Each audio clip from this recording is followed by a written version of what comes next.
दोस्तों आप सभी का स्वागत है हमारे अपने channel S Mishra ji take में। दोस्तों आज हम बात करने वाले हैं स्वतंत्र भारत पर आधारित पूरे 100 एमसीक्यूज। तो दोस्तों इस वीडियो को अंत तक ज़रूर देखना और बताना आपको वीडियो कैसा लगा। तो चलिए हम शुरू करते हैं। तो यहाँ से हमारा पहला क्वेश्चन है कि भारतीय राष्ट्रीय कांग्रेस की स्थापना कब हुई। ऑप्शंस हैं 1880, 1885, 1905 या फिर 1911। तो भारतीय राष्ट्रीय कांग्रेस की स्थापना हुई थी 1885 ईस्वी में। कब हुई थी? 1885 ईस्वी में हुई थी। चलिए आगे चलते हैं। अगला प्रश्न है भारतीय राष्ट्रीय कांग्रेस के प्रथम अध्यक्ष कौन थे? Dadabhai Naoroji, A O Hume, Womesh Chandra Banerjee, Gopal Krishna Gokhale. तो इसका सही उत्तर हो जाएगा व्योमेश चंद्र बनर्जी। व्योमेश चंद्र बनर्जी जो थे भारतीय राष्ट्रीय कांग्रेस के प्रथम अध्यक्ष थे। कौन थे? व्योमेश चंद्र बनर्जी। चलिए आगे चलते हैं। अगला प्रश्न है बंगाल विभाजन कब हुआ? 1903, 1905, 1907 या फिर 1911। तो जो बंगाल विभाजन हुआ था वो 1905 ईस्वी में हुआ था। कब हुआ था? 1905 में। यहाँ से आपका ऑप्शन नंबर बी सही हो जाएगा। चलिए आगे चलते हैं। अगला प्रश्न है स्वदेशी आंदोलन किसके विरोध में शुरू हुआ? रॉलेट एक्ट, बंगाल विभाजन, साइमन कमीशन या फिर जलियांवाला बाग हत्याकांड में। तो दोस्तों इसका सही उत्तर हो जाएगा ऑप्शन नंबर बी यानी कि बंगाल विभाजन में। जो स्वदेशी आंदोलन हुआ था वो बंगाल विभाजन के विरोध में शुरू हुआ था। किसके विरोध में? बंगाल विभाजन के विरोध में। क्या शुरू हुआ? स्वदेशी आंदोलन का विरोध। चलिए आगे चलते हैं। मुस्लिम लीग की स्थापना कब हुई? 1905, 1906, 1907 या फिर 1910। तो मुस्लिम लीग की स्थापना हुई थी 1906 में। कब हुई थी? 1906 में हुई थी। तो यहाँ से आपका ऑप्शन नंबर बी सही हो जाएगा। चलिए आगे चलते हैं। अगला प्रश्न है कांग्रेस का सूरत विभाजन कब हुआ? 1905, 1906, 1907 या फिर 1909 में। तो कांग्रेस का सूरत विभाजन हुआ था 1907 में। कब हुआ था? 1907 में। तो यहाँ से आपका ऑप्शन नंबर सी सही हो जाएगा। चलिए अगला प्रश्न देखते हैं। स्वराज मेरा जन्मसिद्ध अधिकार है किसने कहा? महात्मा गांधी जी ने, बाल गंगाधर तिलक ने, लाला लाजपत राय ने, विपिन चंद्र पाल ने। तो ये सेंटेंस कहने वाले बाल गंगाधर तिलक जी थे। उन्होंने क्या कहा था? स्वराज मेरा जन्मसिद्ध अधिकार है। किसने कहा था? बाल गंगाधर तिलक जी ने। चलिए अगला प्रश्न देखते हैं। गदर पार्टी की स्थापना किसने की? लाला हरदयाल, भगत सिंह, चंद्रशेखर आज़ाद, सुभाष चंद्र बोस। तो गदर पार्टी की स्थापना जो हुई थी वो किया था लाला हरदयाल ने। किसने किया था? लाला हरदयाल ने। तो यहाँ से आपका ऑप्शन नंबर ए सही हो जाएगा। चलिए आगे चलते हैं। होम रूल आंदोलन किसने शुरू किया? गांधी जी, तिलक और एनी बेसेंट ने, नेहरू जी ने या फिर पटेल जी ने। तो इसका सही उत्तर हो जाएगा तिलक और एनी बेसेंट ने। जो होम रूल आंदोलन की स्थापना शुरू किया था वो शुरू करने वाले थे तिलक और एनी बेसेंट। कौन थे? चलिए आगे चलते हैं। लखनऊ समझौता कब हुआ? 1915, 1916, 1917 या फिर 1919 में। तो लखनऊ समझौता जो शुरू हुआ था वो 1916 में शुरू हुआ था। कब हुआ था? 1916 में। तो यहाँ से आपका ऑप्शन नंबर बी सही हो जाएगा। चलिए आगे चलते हैं। ये अगला प्रश्न है चंपारण सत्याग्रह कब हुआ? 1915 में, 1917 में, 1918 में या फिर 1920 में।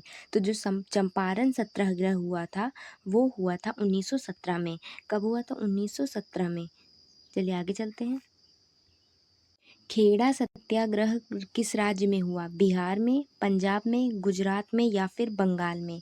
तो दोस्तों जो खेड़ा सत्याग्रह हुआ था वो हुआ था गुजरात में। कहाँ हुआ था? गुजरात में। तो यहाँ से आपका ऑप्शन नंबर सी सही हो जाएगा। आगे चलते हैं। अगला प्रश्न है रॉलेट एक्ट कब पारित हुआ? 1917 में, 1918 में, 1919 में या फिर 1920 में। तो जो रॉलेट एक्ट था वो पारित हुआ 1919 में। कब हुआ था? 1919 में। तो यहाँ से आपका ऑप्शन नंबर सी सही हो जाएगा। चलिए आगे चलते हैं। अगला प्रश्न है जलियांवाला बाग हत्याकांड कब हुआ? 1917 में, 1918 में, 1919 में या फिर 1921 में। तो जलियांवाला बाग हत्याकांड जो हुआ था वो 1919 में हुआ था। कब हुआ था? 1919 में। तो यहाँ से आपका ऑप्शन नंबर सी सही हो जाएगा। चलिए आगे चलते हैं। जलियांवाला बाग हत्याकांड कहाँ हुआ? दिल्ली, लाहौर, अमृतसर या फिर कानपुर। तो जलियांवाला बाग हत्याकांड जो हुआ था वो अमृतसर में हुआ था।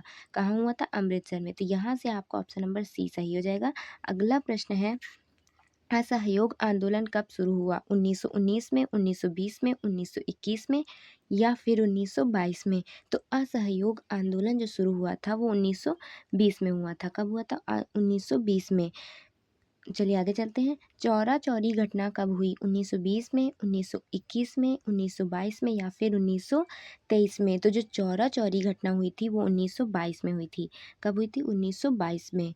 चलिए आगे देखते हैं। यहाँ से आपका ऑप्शन नंबर सी सही हो जाएगा। चौरा-चौरी घटना 1922 में कंप्लीट हुई थी, मतलब शुरू हुई थी। ठीक है।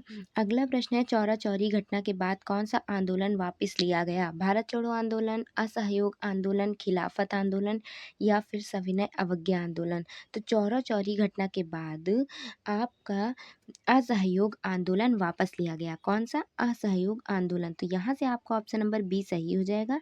चलिए आगे देखते हैं। अगला प्रश्न है, साइमन कमीशन भारत कब आया? 1927 में, 1928 में, 1929 में या फिर 1930 में? तो जो साइमन कमीशन था वो भारत 1928 में आया था। कब आया था? 1928 में। तो यहाँ से आपका ऑप्शन नंबर 20 सही हो जाएगा। चलिए आगे देखते हैं। साइमन कमीशन के विरोध का कारण क्या था? अधिक कर, भारतीय सदस्य न होना, अंग्रेज अधिकारियों की कमी, सेना कानून। इनमें से साइमन कमीशन के विरोध का कारण क्या था? तो इसमें से भारतीय सदस्य न होना ही साइमन कमीशन का के विरोध का कारण था, क्योंकि वो साइमन कमीशन नहीं था इसलिए उसका विरोध किया गया। चलिए आगे देखते हैं। लाला लाजपत राय की मृत्यु किस आंदोलन के दौरान हुई? स्वदेशी आंदोलन, साइमन विरोध, असहयोग आंदोलन, भारत छोड़ो आंदोलन? तो जो लाला लाजपत राय जी थे उनकी मृत्यु कौन से आंदोलन में हुई थी? तो साइमन विरोध आंदोलन के तहत लाला लाजपत राय जी की मृत्यु हो गई थी। किसके? लाला लाजपत राय की साइमन कमीशन विरोध के दौरान मृत्यु हुई थी। अगला प्रश्न है, पूर्ण स्वराज्य का प्रस्ताव कब पारित हुआ? 1928 में, 1929 में, 1930 में या फिर 1931 में? तो जो पूर्ण स्वराज का प्रस्ताव था वो पारित हुआ 1929 में। कब हुआ था? 1929 में। तो यहाँ से आपका ऑप्शन नंबर बी सही हो जाएगा। चलिए आगे देखते हैं। अगला प्रश्न है, दांडी यात्रा कब शुरू हुई? 1929 में, 1930 में, 1931 में या फिर 1932 में? तो जो दांडी यात्रा थी वो 1930 में आरंभ हुई थी। कब हुई थी? 1930 में। तो यहाँ से आपका ऑप्शन नंबर बी सही हो जाएगा। चलिए अगला प्रश्न देखते हैं। दांडी यात्रा किस आंदोलन के दौरान आंदोलन से संबंधित है? असहयोग आंदोलन, भारत छोड़ो आंदोलन, सविनय अवज्ञा आंदोलन या फिर खिलाफत आंदोलन? तो दांडी यात्रा जो है वो आपकी सविनय अवज्ञा आंदोलन से संबंधित है। किससे है? सविनय अवज्ञा आंदोलन से दांडी यात्रा संबंधित है। चलिए अगला प्रश्न देखते हैं। गांधी इरविन समझौता कब हुआ? 1930 में, 1931 में या फिर 1932 में, 1935 में? तो दोस्तों जो गांधी इरविन समझौता था वो हुआ था 1931 में। कब हुआ था? 1931 में। तो यहाँ से आपका ऑप्शन नंबर बी सही हो जाएगा। अगला प्रश्न देखते हैं। अगला प्रश्न है, गोलमेज सम्मेलन कहाँ आयोजित हुआ? गोलमेज सम्मेलन कहाँ आयोजित हुआ? तो पेरिस में, दिल्ली में, लंदन में या फिर मुंबई में? तो गोलमेज सम्मेलन जो था वो आयोजित हुआ था लंदन में। कहाँ हुआ था? लंदन में। तो यहाँ से आपका ऑप्शन नंबर सी सही हो जाएगा। गोलमेज आंदोलन लंदन में पारित हुआ। चलिए आगे देखते हैं। आयोजित हुआ। पूना पैक्ट किनके बीच हुआ? गांधी जी और जिन्ना, गांधी जी और अंबेडकर, नेहरू और पटेल या फिर गांधी जी और तिलक के बीच में? तो जो पूना पैक्ट था वो पारित हुआ था गांधी जी और अंबेडकर जी के बीच में। किसमें? गांधी जी और अंबेडकर जी के बीच में पूना पैक्ट हुआ था। ठीक है। अगला प्रश्न है, भारत छोड़ो आंदोलन कब शुरू हुआ? 1940, 1941, 1942 या फिर 1945? तो भारत छोड़ो आंदोलन हुआ था शुरू 1942 में। भारत छोड़ो आंदोलन 1942 में पारित हुआ था, मतलब शुरू हुआ था। अगला प्रश्न है, करो या मरो का नारा किसने दिया? सुभाष चंद्र बोस ने, गांधी जी ने, नेहरू ने या फिर पटेल ने? तो करो या मरो का नारा दिया था गांधी जी ने। किन्होंने दिया था? गांधी जी ने दिया था। गांधी जी ने बोला था करो या मरो का नारा। चलिए आगे देखते हैं। अगला प्रश्न है, आज़ाद हिंद फौज की स्थापना किसने की? रास बिहारी बोस, सुभाष चंद्र बोस, भगत सिंह या फिर तिलक? तो आज़ाद हिंद फौज की स्थापना की थी सुभाष चंद्र बोस जी ने। किसने की थी? सुभाष नहीं, रास बिहारी बोस ने की थी। किसने की थी? रास बिहारी बोस जी ने की थी। अगला प्रश्न है, सुभाष चंद्र बोस ने दिल्ली चलो का नारा कब दिया? भारत छोड़ो आंदोलन, आज़ाद हिंद फौज आंदोलन, स्वदेशी आंदोलन या फिर असहयोग आंदोलन में?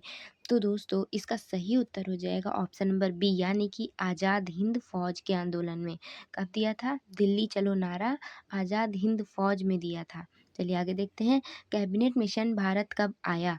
तो 1942 में, 1945 में, 1946 में या फिर 1947 में? तो कैबिनेट मिशन जो था वो भारत आया था 1946 में। कैबिनेट मिशन भारत आया था। कब आया था? 1946 में। तो यहाँ से आपका ऑप्शन नंबर सी सही हो जाएगा। अगला प्रश्न है, भारत का विभाजन कब हुआ? 1945 में, 1946 में, 1947 में या फिर 1950 में? तो जो भारत का विभाजन हुआ था वो हुआ था 1947 ईस्वी में। कब हुआ था? 1947 ईस्वी में। तो यहाँ से आपका ऑप्शन नंबर सी सही हो जाएगा। चलिए आगे चलते हैं। अगला प्रश्न है, भारत स्वतंत्र कब हुआ? 15 अगस्त 1945, 15 अगस्त 1946, 15 अगस्त 1947 या फिर 26 जनवरी 1950? तो भारत स्वतंत्र हुआ था 15 अगस्त 1947 में। इसीलिए इस दिन स्वतंत्रता दिवस मनाया जाता है। भारत 15 अगस्त 1947 में आज़ाद हुआ था, स्वतंत्र हुआ था। अगला प्रश्न है, भारत स्वतंत्र भारत के प्रथम गवर्नर जनरल कौन थे? राजेंद्र प्रसाद, माउंटबेटन, नेहरू या फिर पटेल? स्वतंत्र भारत के जो प्रथम गवर्नर थे वे थे माउंटबेटन। कौन थे? माउंटबेटन। तो यहाँ से आपका ऑप्शन नंबर बी सही हो जाएगा। स्वतंत्र भारत के प्रथम गवर्नर माउंटबेटन थे। चलिए आगे नेक्स्ट क्वेश्चन देखते हैं। अगला प्रश्न, संविधान सभा के अध्यक्ष कौन थे? डॉक्टर राजेंद्र प्रसाद, गांधी जी, नेहरू या फिर पटेल?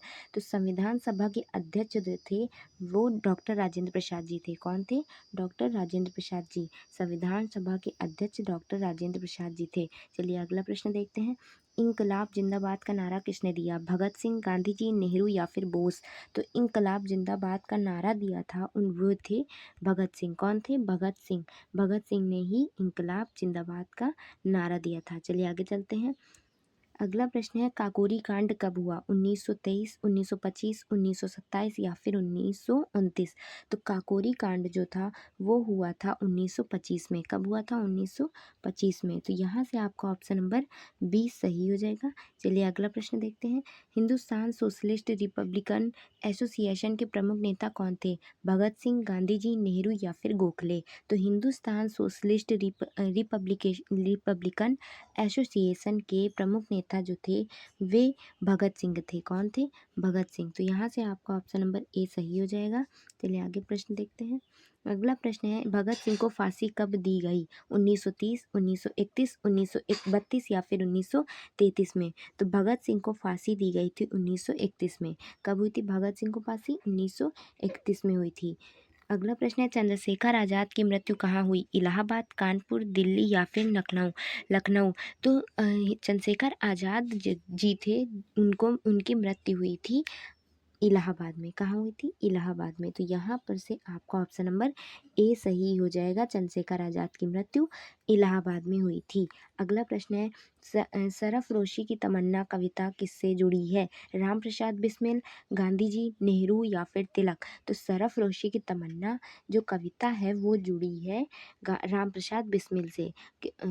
तो यहाँ से आपका ऑप्शन नंबर ए सही हो जाएगा। अगला प्रश्न है, वंदे मातरम किसने लिखा? बंकिम चंद्र चट्टोपाध्याय, टैगोर, प्रेमचंद्र या फिर दिनकर? तो वंदे मातरम के रचयिता हैं बंकिम चंद्र चट्टोपाध्याय। कौन है? बंकिम चंद्र चट्टोपाध्याय। चलिए आगे प्रश्न देखते हैं। खिलाफत आंदोलन किससे संबंधित था?